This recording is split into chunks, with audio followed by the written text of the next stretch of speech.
as before, after you get it all back together, just make sure that when you move everything, it's moving nice and free. Nothing should be binding up. Now, it can be a little bit on the stiff side because it is brand new, but again, it should be nice and free. It shouldn't take any effort to move the parts back and forth. Now, also, if you do find something that is kind of feeling a little bit rough, check, find out what it is, whether something's too tight or if possibly you may need to resize the links. And again, when you resize the links, be very, very careful because it's really easy to oversize them. And if you oversize them, they're junk and you gotta get new ones. So don't do that. Just be careful.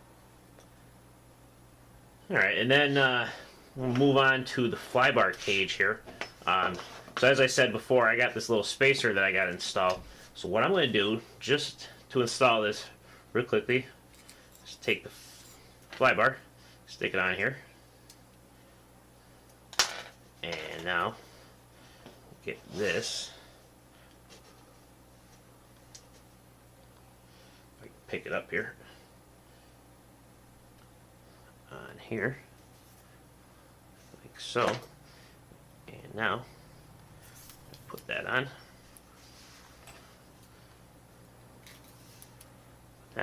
Now I can go ahead, put my screws in, and I'm just going to put a little bit of thread locker on there. And then after I get the screws all in there, and everything's all tightened down, then I will loosen up the Allen grub screw right here, measure to make sure that I've got the flybar, equal distance on each side.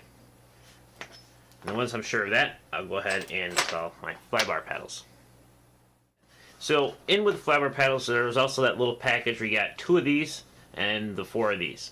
Well, you can see here, this has got a hole in the center of it, and basically, as you can imagine, that's got to go down through. You got to line it up so that you can stick the flybar through that. And once you get it through, you should be able to start screwing it on to the flybar.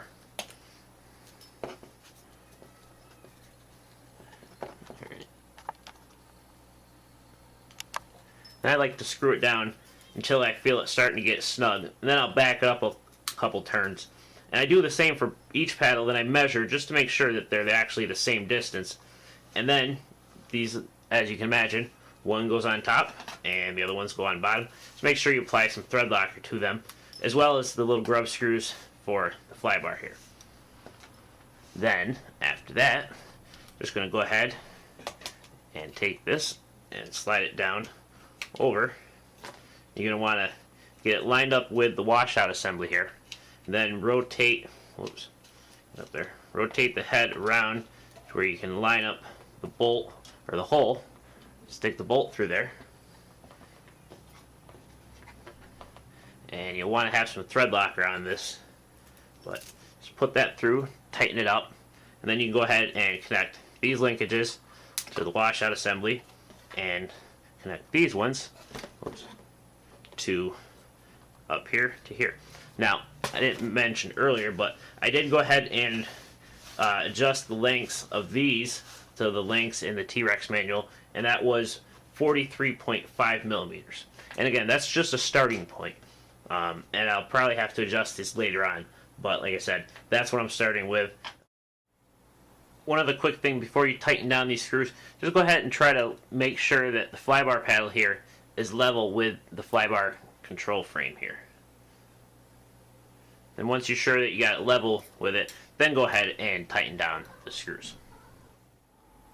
Well, kit's all built. You can see it goes together fairly simple. The biggest problem that I had building mine were the bolts for the feathering shaft. They did not want to come out, so I actually ended up having to drill one of them out. But once I got that out, I was able to get it apart. But that was the only major issue. The rest of it went together very smooth.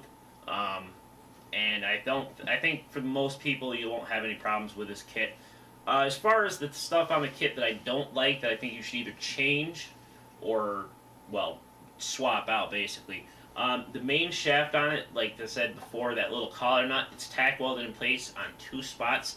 There's always the possibility that that could come untack welded, and that will be bad. So I would recommend getting the Align T-Rex shaft for it. As well as the main gear. The main gears on these things tend to be warped. Same with all clones. So if yours is warped, I would recommend getting a new main gear for it. Mine, on the tail boom of mine, it's actually, the holes aren't drilled right, so it sits little cockeyed. So just be aware that you may have that issue. So if you do, you'd want to either re-drill the holes or just get a new boom. It won't really affect it, so you can just leave it until you crash. And then the other thing was the feathering shaft. I would definitely get a line feathering shaft just to replace out this one. I don't like the bolts for it. So other than that, everything else is pretty good on it. The bolts throughout the whole kit tend to be on the weak side.